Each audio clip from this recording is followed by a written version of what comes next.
The Youngevity UK and Europe Show with Dr. Wallach.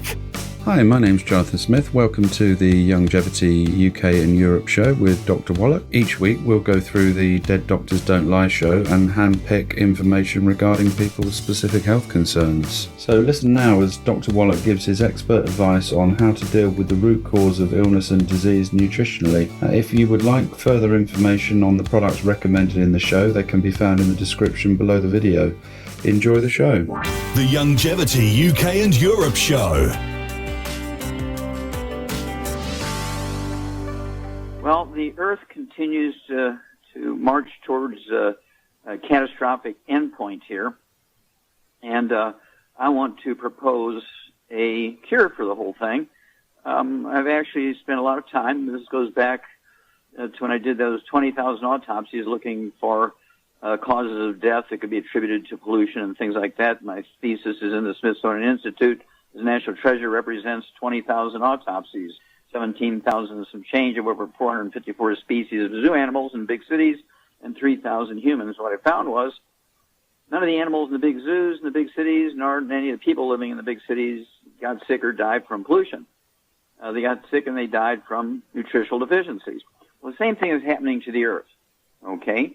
And one of the signals is, of course, the carbon dioxide levels are skyrocketing and going up, and everybody's saying, oh my gosh, it's these fossil fuels, oil and coal. No, it's lack of consumption is the problem. It's not too much production, it's a lack of consumption. Let's look at the oceans here, which are the biggest consumers of carbon dioxide. Algae use 17 minerals and 3 non-mineral nutrients for a total of 20 nutrients to take carbon dioxide gas out of the air and convert it into carbon chains, which they can make fiber, amino acids, fatty acids, hormones, all kinds of other nutrients and things.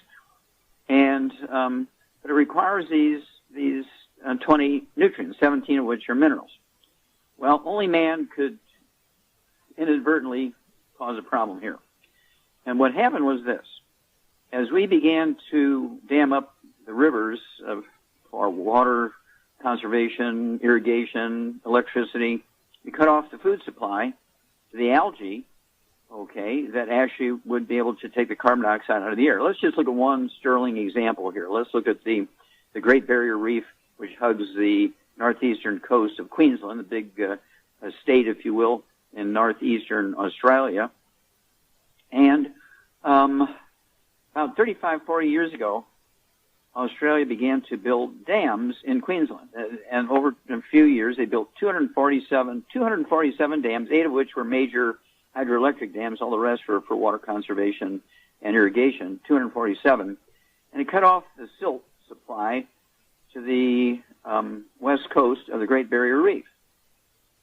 And the silt, of course, is sort of a high mineral mud. You have to appreciate that this silt is from erosion, grinding up of rocks by glaciers. It could be from volcanic ash and so forth. It's a source of minerals which allowed the algae to consume the carbon dioxide and make these carbon chains out of the gas. Okay? Well, things began to happen on the west coast of the Great Barrier Reef, struggling for many years. And then about 10 years ago, Papua New Guinea dammed up all their rivers for electricity. Now the northern end and the eastern side of the Great Barrier Reef was in trouble, and it's a near terminal state now because it never got enough nutrition to maintain itself. Okay? Well, cutting out coal and oil is not going to solve the problem.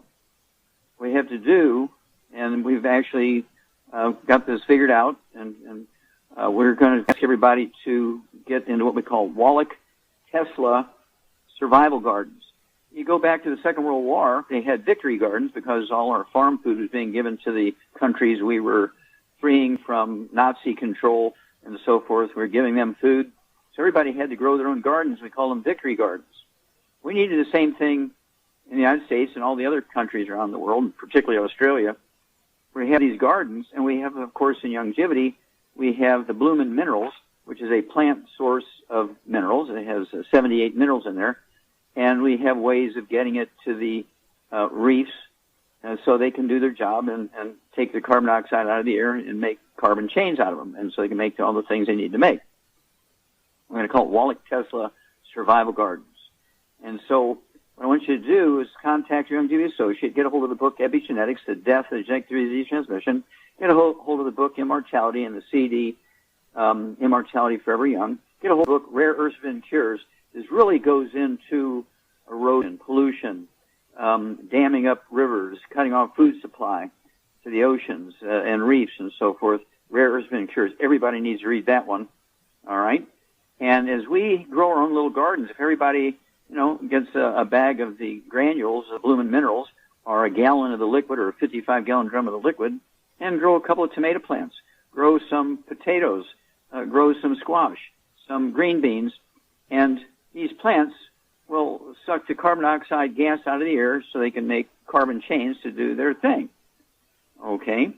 And, of course, if we do this on a worldwide basis, we can very quickly catch up.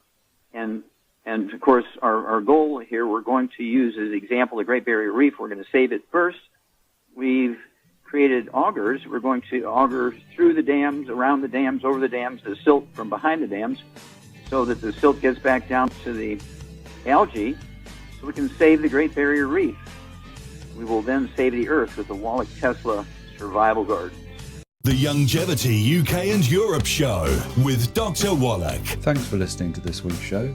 If you're listening on YouTube, subscribe to the channel, and for more info on the products mentioned in this week's show, check out the links in the description.